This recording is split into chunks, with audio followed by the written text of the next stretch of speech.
Friday, March 22nd. Welcome on back to the Damon Bruce Show. A little short one for you here today, so we can all get back to watching the NCAA Tournament. Also, maybe you can hear it in my throat. There's a little spilkus in me. I don't know where it came from, but I don't feel great. And I want to go watch the tournament, and I bet you want to do the same thing, and not much has happened in all the stuff that we're talking about here. Not a lot to go over other than the fact that I got a new man crush in this draft for the San Francisco 49ers, and I'm going to start today's show by telling you about him. Look, trying to prognosticate what the 49ers are going to do at 31 is a fool's errand, right? Because there's a lot of moving parts. There's the element of all those moving parts before you even start considering trades or who could fall or who's going to get aggressive or the Niners going to make a trade to get aggressive. Are they going to trade Brandon Ayuk to pick up other picks, which now makes this a harder equation to figure out? Are they going to go ahead and flip picks to Denver for a corner like Patrick Surtain? Trying to predict a month ahead of the draft who the 49ers are going to draft at 31, kind of a fool's errand. But here we are.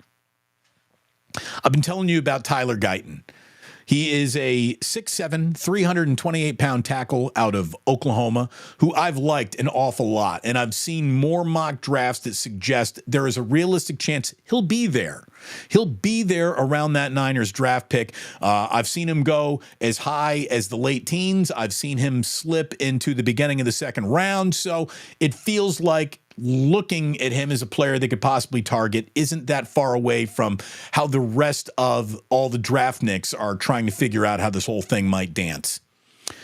Tyler Guyton does have a little bit of a built-in problem, though, that the Niners are trying to correct by any offensive lineman that they've been drafting, that they would draft. Guyton is a house, and he is great blocking with the run, but against the pass, he's not getting a minus grade, but he's a better run blocker than he is a pass blocker. And if you're looking at how specifically the right side of the 49ers offensive line needs to improve, it's not run blocking, it's pass blocking. So my eyes started looking elsewhere, and I found him. Amarius Mims out of Georgia.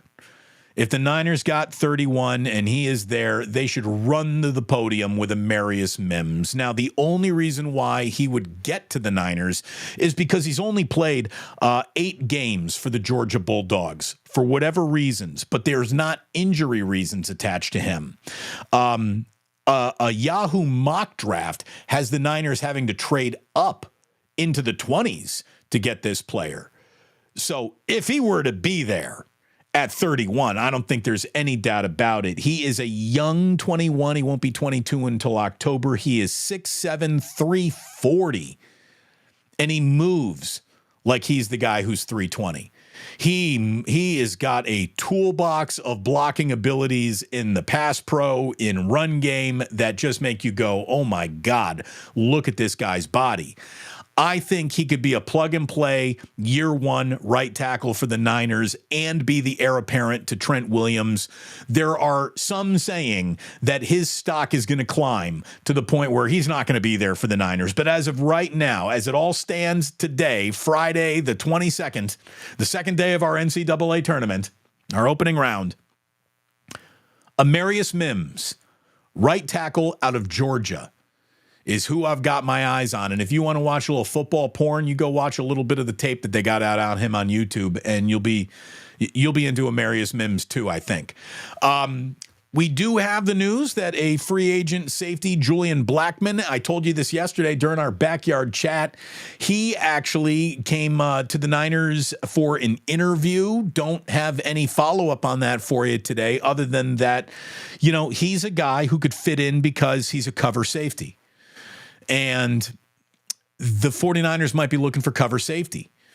And they wouldn't have to draft a guy if they were to add Julian Blackman. Julian Blackman popped his Achilles a year ago, and then last year came back and had a really good year for the Colts. Plays special teams as well. 7th-ranked safety against the pass.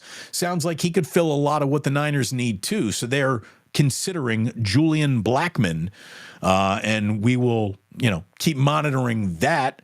David Lombardi pointed out, he's a more cost-efficient, younger version of Justin Simmons, who is a free agent that is still out there at safety that I know that the 49ers have been interested in as well. So there's that going on.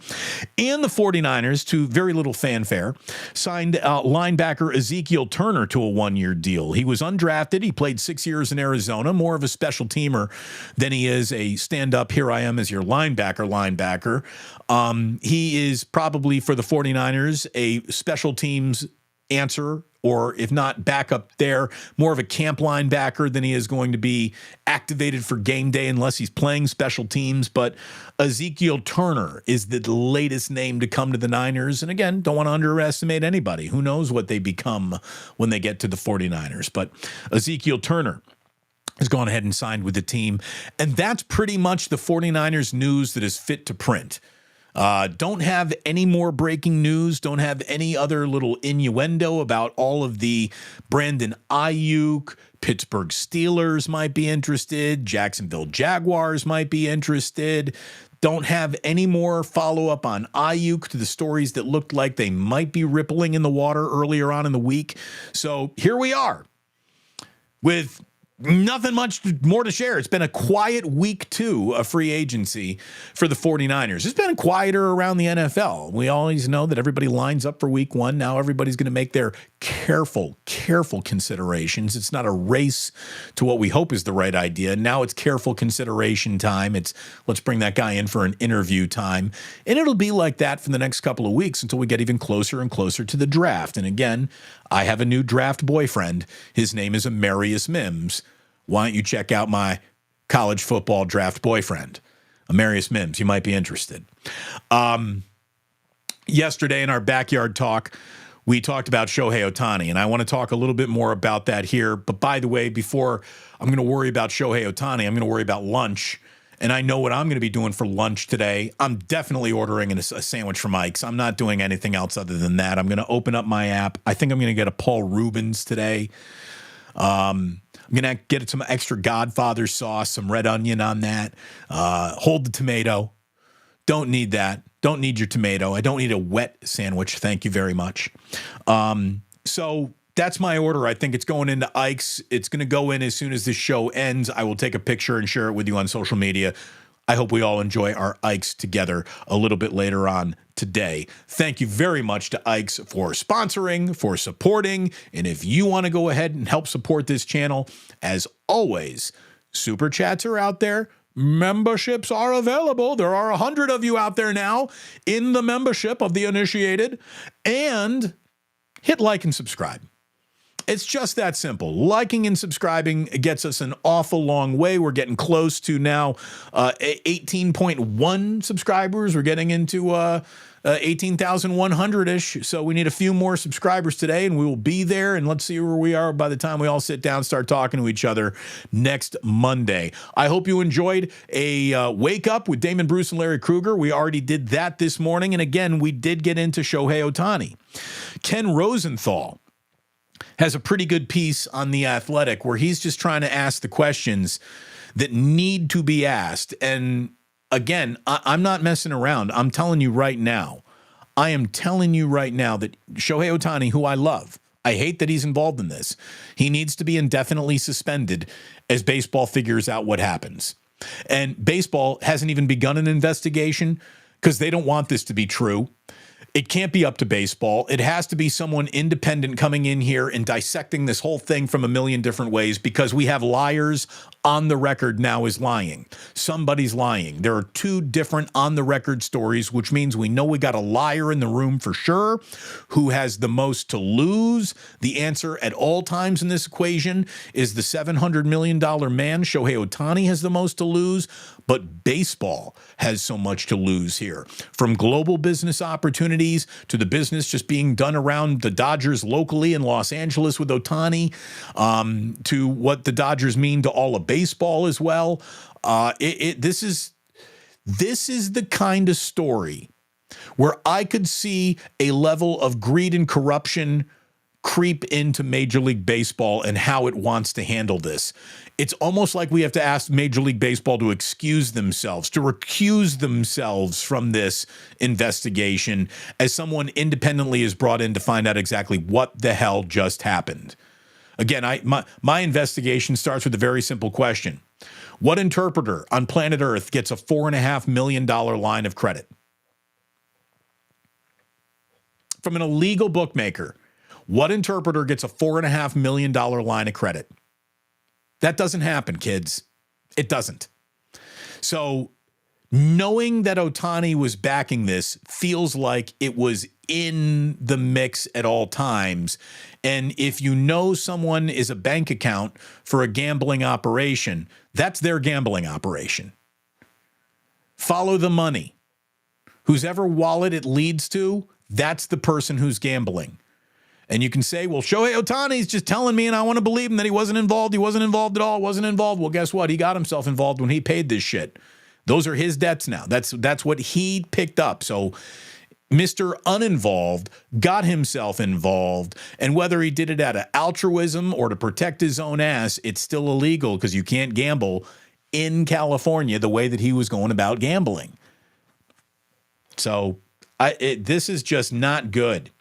And Ken Rosenthal is basically shaking his finger at everybody involved in the Athletics, saying, after offering contradictory accounts to ESPN earlier in the week, Mitsuhara has not responded to requests for comment. Neither has Otani's longtime representative from CAA, Dodgers president Stan Kasdan, president of baseball ops Andrew Friedman, not taking any calls or questions. Major League Baseball officials are declining to weigh in, other than to indicate that Otani's currently not subject to discipline from the league. Why? He's involved in a gambling story. If that isn't pinging on your radar, what should? What should? Again, what if this take Shohei? I said this yesterday. I'm going to say it again. I'm sorry if you think I'm repeating myself. Take Shohei Otani's name out of this. Mike Yastrzemski. Mike Yastrzemski just paid a buddy's $4.5 million gambling debt. He gets all of his at-bats, and we'll just take Mike's word for it until we figure this out, or we're not going to bother figuring it out because we're going to take what's on record as on record, even though it's been proven what got put on record is a lie. Like, dude, in what world is Mike Yastrzemski getting an at-bat while all of this is being figured out? In what world can we be cool with Shohei Otani playing baseball until this gets figured out? It's ridiculous. It's absolutely ridiculous. What's not ridiculous is how good the sandwiches are at Ikes. And my man, Danny, just happened to just caught my eye here. He's like, shout out to Ikes, making me a quick Jamie Sirewich when I came right in at 7, realizing they closed at 7. See, that's customer service. That's love and sandwiches. It's not just sandwiches. It's right here on his T-shirts. You are beautiful. No one would say that who didn't love you. Get yourself an Ike sandwich. And Danny, thank you for the support as always. It's the NCAA tournament, folks. I want to go watch it. I'm not feeling great. I want you to watch the NCAA tournament. This is a birthright of every American. I know that on Friday you think that I'm going to take some video calls, and that was going to be the plan. But again, I kept on muting myself. I'm coughing with Larry. I've gone upstairs. We've gone from coffee to water here now. Just not feeling it. Got the Spilkis. And so there is your show. I think this was a good one today. Not a lot of Club Plusin either. Joji, konnichiwa. Well, thank you very much, Joji. I'm worried about your boy in Japan. I really am. Very worried. True Blue forever. Even though we're far away from it, he wants to hear it. He wants to feel it. Maximum football!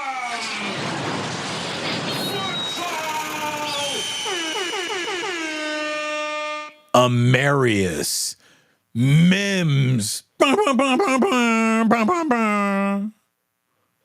Disco horn. Seriously, watch some tape on Amarius Mims. Dude mauls people. Absolutely mauls people.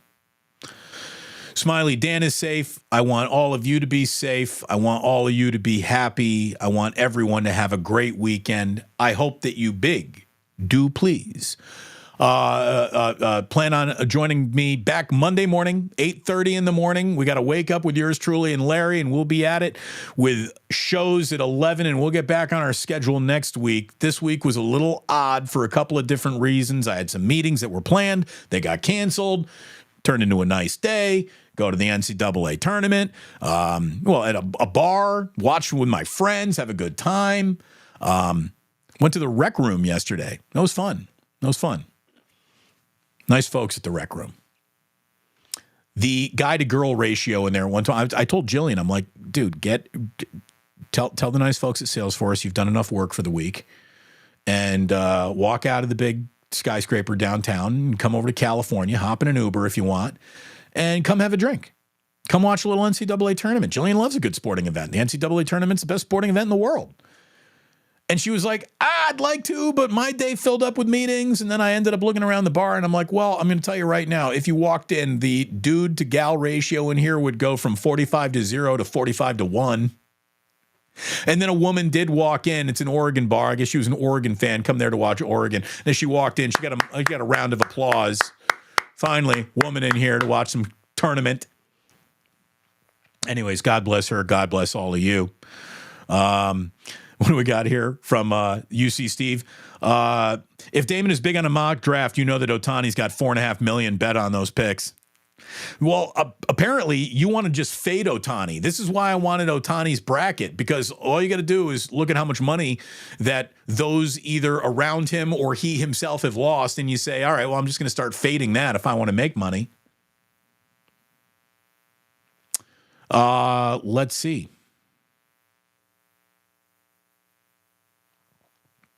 What else we got? Plus Mania 3.5 at Ikes. That could happen. When they open up that China Basin thing. That could happen. Oh, there's one other thing I want to talk about. Speaking of things happening in China Basin, I am pro Rennell. I'm not happy with the decision on Rennell, and I don't think a lot of you are either. I saw a video that the Giants dropped yesterday where this DJ in the middle of the field was playing on a field with all these blinking lights, and is that what the Giants are going to do now? It's going to be a blinking light fest? Whenever someone hits a home run, you get this? Oh, yay. Let's do what they're doing already in like 9 other major league stadiums. Yeah. Oh, yeah. People are like, oh, no, it's about time the Giants change it up. I want blinking lights. What are you, 12? That's corny as hell to me. It's what the Dodgers do. The Giants should never, ever try to be more like a Dodgers experience. Here's what should happen. Should somebody in a Giants uniform actually fucking hit a home run in their ballpark, what should happen is in that inning changeover, they play Bye Bye Baby. That's it. That's as zhuzhed up as I want home runs to be. Blinking lights, and you can say, Damon, you're old man shaking fists at radio, shaking your fist at the clouds, and this is why you're on the radio and all that stuff. Let me tell you, there's a reason why old men run the world. It's because we know shit. Okay? And we will also mess up the world as we run it too. Maybe it shouldn't just be old men running the world. But when it comes to running baseball, shut the fuck up, old men know more than you do. It's not supposed to be a pinball machine. What ruined Wrigley Field are all these LED lights. The whole point is baseball is supposed to be like stepping back in time. I don't need blinking LED lights celebrating home runs. Now I'm angry.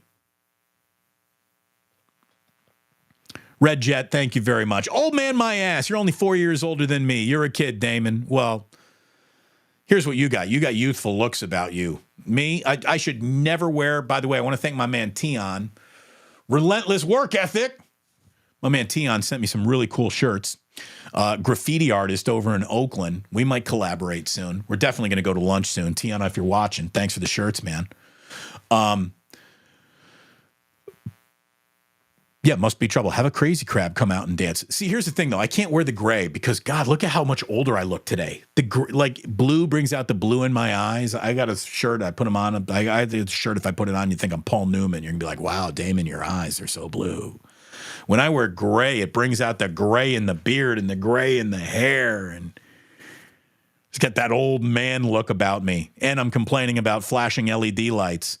Thank you very much. What the fuck is blinking lights? See, that's what I'm talking about. True Blue forever. If you've asked me, my ballpark needs less dance club blinking lights where the Phoenix Suns play nightclub atmosphere. Don't really need a DJ. Just somebody play a song.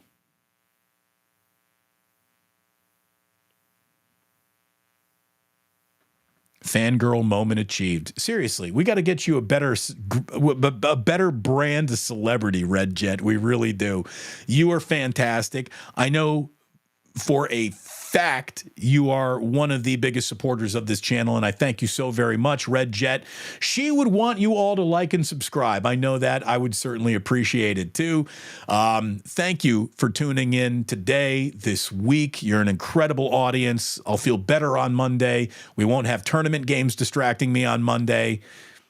I will have eaten a better breakfast on Monday, which means I won't need this Ike sandwich that I'm about to order right on the app to earn my way to free sandwiches. It's my birthday month. That's right. I got a free sandwich just waiting in there for me. Let's see. What's today? God, today's the 22nd. So here's the thing. On Monday is the anniversary of me putting up the whiteboard video where I'm saying, like, the plus is all that matters now. That's my first official I'm on YouTube video. And I'm turning 49. Monday. On Monday, it's my birthday. How about that? So, needless to say, Monday, super chats, open from business for you cheap screws. All right? You're the best. Thank you all so very, very much. You're awesome. Again, I always feel like I'm going to... Yeah, see, this is... Yeah, nice shirt. It is a nice shirt. That's the thing. It's a dope shirt. I love that relentless work ethic. Love it. Absolutely love it. Banjo man. See, that's my kind of home run celebration. Guy playing a banjo. Again, I'm not for everyone. But Red Jet, you keep your youthful looks about you. Gray is a sign of experience. It does, but it does wash me out a little bit. There's no doubt about that. I think you're all spectacular, wonderful people. Enjoy the NCAA tournament. We'll talk to you on Monday. We'll all turn 49 together. By the way, 49, like I know it's like 49, 49ers. That's good. 49 is a terrible age. Terrible. I'd much rather be 50 than 49. 48, there's a number that looks good on a jersey. 50, that number looks good on a jersey. 49, what are you, a spring training minor league camp invite? That's not a real number. No one wants to rock 49. Not as a jersey, not as an age. 49.